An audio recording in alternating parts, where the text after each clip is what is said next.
Zeus, le roi des dieux, chapitre 3, le roi des titans. Le temps a passé et Zeus a grandi. Voilà des jours à présent qu'il a quitté la clairière, les nymphes et la chèvre amaltée. Il a traversé la mer et cherché son père sur la grande terre où il a accosté. Et il a fini par découvrir son refuge. Maintenant, il veut le voir, ce titan dont tout le monde a peur. Il veut soutenir son regard, il veut le défier. Installé dans l'ombre d'un bosquet, il guette. L'aube vient à peine de se lever et la falaise qu'il observe s'éclaire doucement. Les yeux plissés, Zeus surveille un sentier qui se faufile entre des amas de pierres jusqu'à une immense ouverture. Jusque-là, personne n'est sorti de cette caverne. Mais elle est habitée, il en est certain. De puissants ronflements s'en échappent et résonnent dans le ciel, et parfois d'énormes rôes projettent de mauvaises odeurs dans la plaine. Zeus est patient, il attend. Et ce matin-là, alors que les rayons du soleil effleurent le chemin, une toux brutale se fait entendre. Zeus se redresse, en alerte. Quelques instants plus tard, une gigantesque silhouette s'encadre dans l'entrée de la caverne. Zeus retient son souffle. Le soleil monte et éclaire celui qui vient de sortir de son sommeil, et qui s'étire en bâillant. C'est un géant comme Zeus n'en a jamais vu.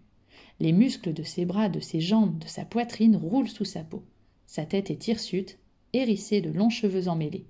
Son visage est dévoré par une barbe noire, et malgré la distance, Zeus surprend son regard vif et froid et perçant. Il frissonne. Il a soudain envie de s'enfuir, de retraverser la mer et de retrouver la clairière rassurante. Après tout, il voulait voir son père. Voilà qui est fait, non? Pourquoi aller plus loin? Pourquoi chercher à aborder ce titan qui n'a jamais voulu de lui? Il ferait mieux de s'en aller.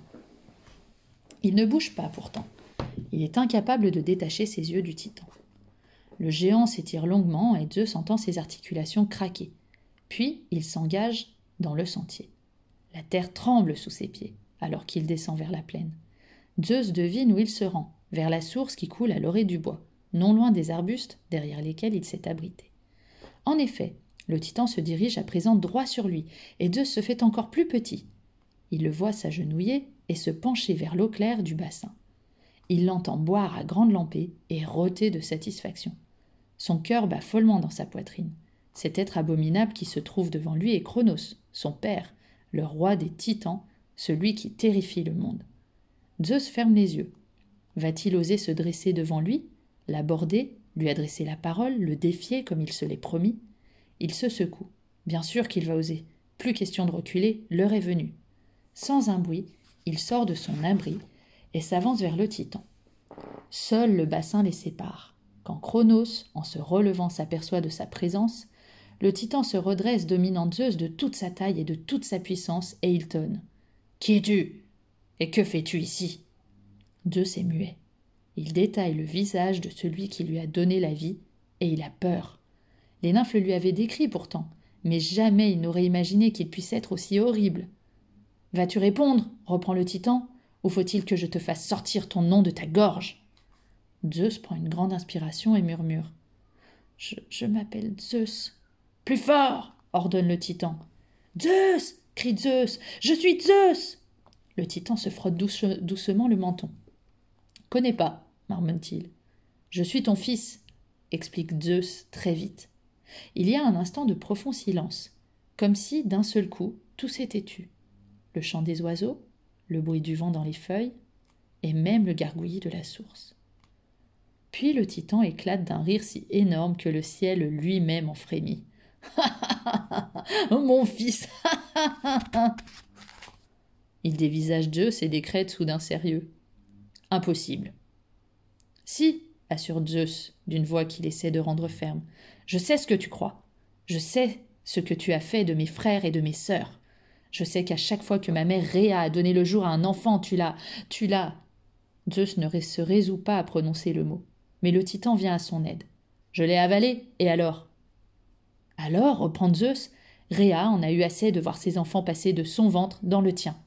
Quand elle s'est retrouvée une nouvelle fois enceinte, elle a décidé que c'était terminé, que cet enfant à venir t'échapperait. Peu avant ma naissance, elle s'est rendue en Crète en cachette. C'est là que j'ai vu le jour et que j'ai grandi, élevée par les nymphes à qui elle m'a confiée. »« N'importe quoi !» l'interrompt le titan. « Je t'ai avalé comme les autres, je m'en souviens très bien. » Zeus secoue la tête. « Non, Rhéa t'a trompé. Ce n'est pas un bébé qu'elle t'a donné à dévorer, mais une grosse pierre enveloppée de lange. Et tu es si glouton que tu ne t'en es même pas aperçu. Tu l'as enfourné sans réfléchir. « Comment oses-tu » hurle Cronos. Il avance d'un pas et Zeus recule terrifié. Le visage du titan est tout rouge, et ses poings qu'il a serrés tout blancs. Il ouvre à nouveau la bouche et... Il titube, porte une main vers sa poitrine.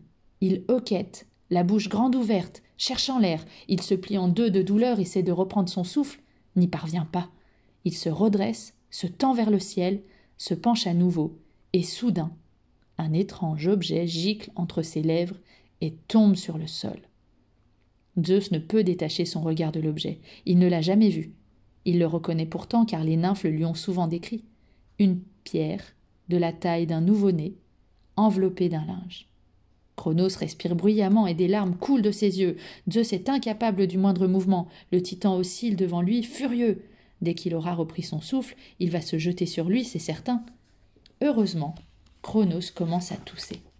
Il tousse, il tousse, il tousse sans pouvoir s'arrêter, secoué de violents hoquets. Et, à chaque hoquet, quelque chose jaillit de sa bouche et roule sur le sol.